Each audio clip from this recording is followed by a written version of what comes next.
Assalamualaikum warahmatullahi wabarakatuh. Dalam sebuah hadis sahih disebutkan bahwa janji pahala haji adalah surga. Sebagaimana hadis dari Abu Hurairah radhiyallahu anhu, Rasulullah bersabda, ibadah umroh ke ibadah umroh berikutnya adalah penggugur dosa di antara keduanya, dan haji yang mabrur tiada balasan bagi pelakunya melainkan surga. Hadis riwayat Al-Bukhari dan Muslim. Tahun ini tidak semua orang bisa pergi haji. Meski demikian, ternyata ada beberapa hadis yang menyebutkan bahwa amalan-amalan ini pahalanya setara dengan haji. Meski kadang secara kasat mata amalan ini cukup sederhana. Meskipun setara pahalanya dengan haji, bukan berarti menggugurkan syariat haji. Minimal jika belum bisa makan rendang, ya makan mie instan rasa rendang. Ada 7 amalan yang diamalkan bisa berpahala haji.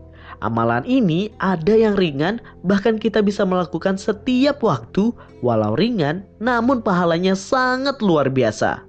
Yang pertama, umroh di bulan Ramadan. Dari Ibnu Abbas radhiyallahu anhu, ia berkata bahwa Rasulullah Shallallahu alaihi wasallam pernah berkata pada seorang wanita, "Apa alasanmu sehingga tidak ikut berhaji bersama kami?" Wanita itu menjawab, "Aku punya tugas untuk memberi minum pada seekor unta, di mana unta tersebut ditunggangi oleh ayah fulan dan anaknya." Maksudnya ditunggangi suami dan anaknya.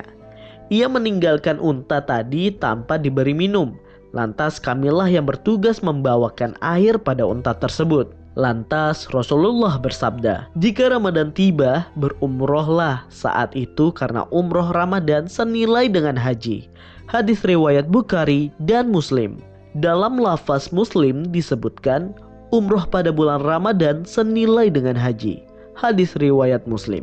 Dalam lafaz Bukhari yang lain disebutkan, sesungguhnya umroh di bulan Ramadan seperti berhaji bersamaku. Hadis riwayat Bukhari. Imam Nawawi rahimahullah berkata, yang dimaksud adalah umroh Ramadan mendapati pahala seperti pahala haji. Namun bukan berarti umroh Ramadan sama dengan haji secara keseluruhan. Sehingga jika seorang punya kewajiban haji, lalu ia berumroh di bulan Ramadan, maka umroh tersebut tidak bisa menggantikan haji tadi. Syarh Sahih Muslim halaman 9 ayat 2. Yang kedua, berbakti kepada orang tua. Dari Anas bin Malik radhiyallahu anhu, ia berkata, ada seorang yang mendatangi Rasulullah dan ia sangat ingin pergi berjihad namun tidak mampu. Rasulullah bertanya padanya, apakah salah satu dari kedua orang tuanya masih hidup? Ia menjawab, ibunya masih hidup. Rasul pun berkata padanya, bertakwalah pada Allah dengan berbuat baik pada ibumu. Jika engkau berbuat baik padanya, maka statusnya adalah seperti berhaji, berumroh, dan berjihad. Hadis riwayat At-Tabrani dalam Al-Mujam Al-Awsat nomor 5-234-4463 dan Al-Baihaqi dalam Syu'ab Al-Imam nomor 6-179-7835. Nomor 3, salat fardu jamaah di masjid. Dari Abu Umamah radhiyallahu anhu, Nabi bersabda, siapa yang berjalan menuju sholat wajib berjamaah, maka ia seperti berhaji. Siapa yang berjalan menuju sholat sunnah, maka ia seperti melakukan umroh yang sunnah. Hadis riwayat Tabrani dalam Al-Mujam Al-Kabir. Dalam hadis lainnya dari Abu Umamah radhiyallahu anhu, Nabi bersabda, barang siapa keluar dari rumahnya dalam keadaan bersuci menuju sholat wajib, maka pahalanya seperti pahala orang yang berhaji. Barang siapa keluar untuk sholat sunnah duha yang dia tidak melakukan kecuali karena itu, maka pahalanya seperti pahala orang yang berumroh. Dan melakukan sholat setelah sholat lainnya, tidak melakukan perkara sia-sia antara keduanya, maka pahalanya ditulis di Iliyin, kitab catatan amal orang-orang salih. Hadis riwayat Abu Daud Ahmad. Yang keempat, melakukan sholat duha atau isyiraq. Meski masih jadi perdebatan tentang nama dan persyariatannya, tapi pahalanya jelas. Sholat 2 rakaat di waktu awal hari, dimulai dengan sholat subuh berjamaah di masjid, tidak pulang ke rumah tapi duduk zikir sampai matahari benar-benar terbit, maka pahalanya setara haji dan umroh dengan sempurna. Dalilnya adalah dari hadis Abu Umamah radhiyallahu anhu. Rasulullah bersabda, barang siapa yang mengerjakan sholat subuh dengan berjamaah di masjid, lalu dia tetap berdiam di masjid sampai melaksanakan sholat sunnah duha, maka ia seperti mendapat pahala orang yang berhaji atau berumroh secara sempurna.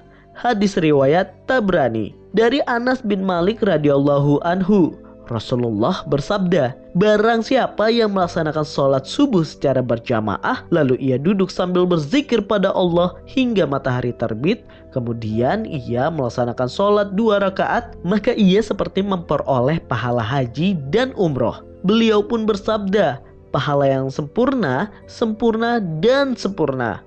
Hadis riwayat Tirmizi. Yang kelima, menghadiri majelis ilmu di masjid.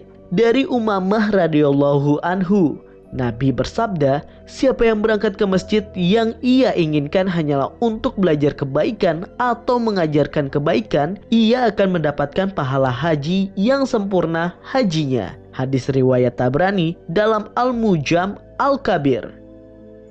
Yang keenam, membaca tasbih, tahmid dan takbir setelah sholat. Dari Abu Hurairah radhiyallahu anhu, ia berkata, ada orang-orang miskin datang menghadap Nabi. Mereka berkata orang-orang kaya itu pergi membawa derajat yang tinggi dan menikmati yang kekal. Mereka sholat sebagaimana kami sholat. Mereka puasa sebagaimana kami berpuasa. Namun mereka memiliki kelebihan harta seperti bisa berhaji, berumroh, berjihad, serta bersedekah. Nabi lantas bersabda, maukah kalian aku ajarkan suatu amalan yang dengan amalan tersebut kalian akan mengerjakan orang yang mendahului kalian dan dengannya dapat terdepan dari orang yang setelah kalian. Dan tidak ada seorang pun yang lebih utama daripada kalian, kecuali orang-orang yang melakukan hal yang sama seperti yang kalian lakukan. Kalian bertasbih, bertahmid, dan bertakbir di setiap akhir sholat sebanyak 33 kali. Kami pun berselisih. Sebagian kami bertasbih 33 kali, bertahmid 33 kali, bertakbir 34 kali. Aku pun kembali kepadanya. Nabi bersabda, ucapkanlah subhanallah walhamdulillah wallahu akbar sampai 33 kali. Hadis riwayat Bukhari nomor 843. Abu Salih yang meriwayatkan hadis tersebut dari Abu Hurairah berkata, orang-orang fakir dari kalangan muhajirin kembali menghadap Rasulullah. Mereka berkata, saudara-saudara kami yang punya harta, orang-orang kaya itu akhirnya mendengar apa yang kami lakukan. Lantas mereka pun melakukan semisal itu. Rasulullah kemudian mengatakan, inilah karunia yang Allah berikan kepada siapa saja yang ia kehendaki. Hadis riwayat Muslim. Nah, yang terakhir, nomor 7, bertekad untuk berhaji. Siapapun yang memiliki uzur namun punya tekad kuat dan sudah ada usaha untuk melakukan, maka dicatat seperti melakukannya. Contoh, ada yang sudah mendaftarkan diri untuk berhaji namun ia meninggal dunia sebelum keberangkatannya, maka ia akan mendapatkan pahala haji. Kenapa sampai yang punya uzur terhitung melakukan amalan? Dari Jabir radhiyallahu anhu, ia berkata, dalam suatu peperangan, perang Tabuk, kami pernah bersama Nabi SAW. Lalu ia bersabda, sesungguhnya di Madinah ada beberapa orang yang tidak ikut melakukan perjalanan perang, juga tidak menyeberangi suatu lembah, namun mereka bersama kalian dalam pahala. Padahal mereka tidak ikut berperang karena mendapatkan uzur sakit. Hadis riwayat Muslim. Dalam lafaz lain disebutkan, melainkan mereka yang terhalang sakit akan dicatat ikut serta bersama kalian dalam pahala. Juga ada hadis dari Anas bin Malik radhiyallahu anhu bahwa Nabi SAW dalam suatu peperangan berkata, sesungguhnya ada beberapa orang di Madinah yang ditinggalkan tidak ikut peperangan, namun mereka bersama kita ketika melewati suatu lereng dan lembah, padahal mereka terhalang uzur sakit ketika itu. Hadis riwayat Bukhari. Sebagaimana Nabi bersabda, Jika salah seorang sakit atau bersafar, maka ia dicatat mendapat pahala seperti ketika ia dalam keadaan mukim atau tidak bersafar atau ketika sehat. Hadis riwayat Bukhari. Maka bagi para calon jamaah haji tahun ini yang sudah tinggal berangkat, persiapan sudah matang, sudah menggelar tasyakuran dan pamit kepada sanak famili dan tetangga, ternyata tahun 2020 haji dibatalkan karena COVID-19. Semoga saat ini sudah mendapatkan pahala haji dan umroh ya. Semoga tahun depan masih diberi usia dan kesempatan untuk pergi haji dengan sebaik-baiknya keadaan. Nah, penjelasan di atas tersebut dirangkum dari tulisan Ustadz Hanif Lutfi LCMA ya guys. Nah, teman-teman, subscribe channel ini dan aktifkan lonceng notifikasi, dan jangan lupa like, share, dan komen juga video ini sebagai bentuk dukungan untuk channel ini dan terus membantu anak-anak muda curhat dan belajar bersama tentang keislaman. Assalamualaikum warahmatullahi wabarakatuh.